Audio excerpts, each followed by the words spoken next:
Mao ni ang maanindot nga bulak diri sa bukid nga atong makita. Kini nga bulak is very special kayo ni sa mga tawo aning dapita iladyo ning giatimanan.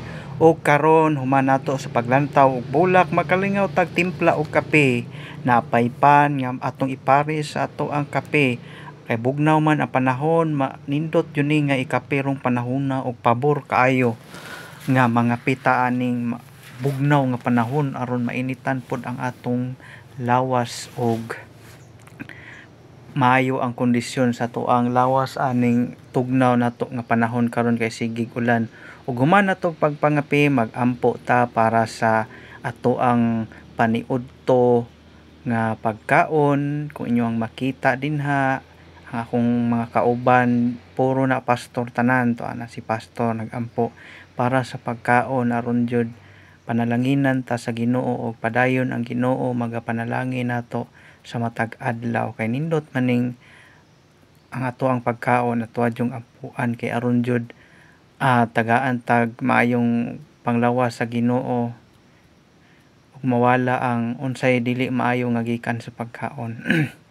So karon kaon time na, kalingaw na pud tag kaon ani. Ang atong sud-an diri sinugbang isda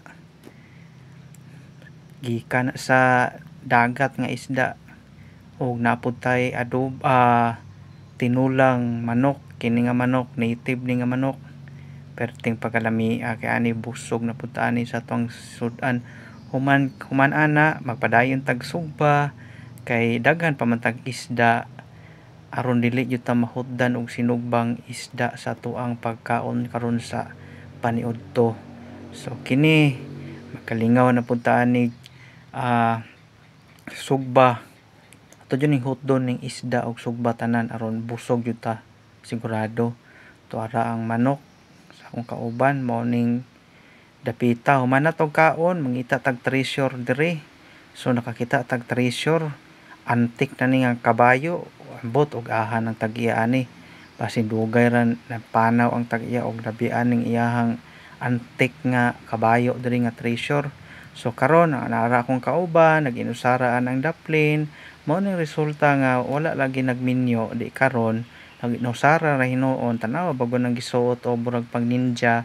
So karon naggama na siya iyang tabako dinha kay mas safe maning tabako kontra ng sigarilyo jud nga makadaot sa baga. Kining tabako mo ning karaan jud nga ginagamit sa mga karaang tao sa una kay less magud ni siya less magud ning tabako manggod nga dili ra ta magsakit. Og niara mao ni ang pinasahi nga utan diri sa tuang bukid. Kung inyohang makita dinha panalagsar jud mo kita aning klingon ani klase nga bulak utan nga ming turok ana sa pinutol nga punuan sa lubi. O karon makalingaw na putag pananggot aning atong kagumahan diri parting daghanan na to guma diring dapita pabor kayo pagpananggot na to guma karon kusog kayo mo tulo mo agas ang tagok sa guma. Kung inyong makita kwarta na pud ta ani, bahalag manimaho tang tae tungod sa guma ani. Ang importante kwarta, tanawa baga na ninyo perting kusuga mo tulo ng ato ang guma diri sa bukid. Morning nakanindot kung natay guma nga tinanom, kalingawan na nato matag adlaw o pananggot pag anang hinapos sa bulan sigurado na jud nang nilibo nga mga kwarta nga ato ang mahalin aning atong guma. So ang importante aning naata sa bukid, magkalingaw ra jud tag pananom ani kay maabot ra man ang panahon nga ang tanan natong mga gipangtanom aning dapita maani ra jud sama aning guma. Mga 5 ka tuig ni sukad sa pagtanom, di karon nanatay masanggutan nga guma. So solve na ang ato ang allowance or ato ang kwarta hinapos aning bulana. Dili jud ta magkalisod basta diri sa bukid magkuging nga tag-ayo, di ta magtinapulan. Daghan jud kayo pwedeng makwartahan aning bukid. Og salamat sa inyong paglantaw. Unta ang tanan na sa maayong kahimtang. God bless kanato.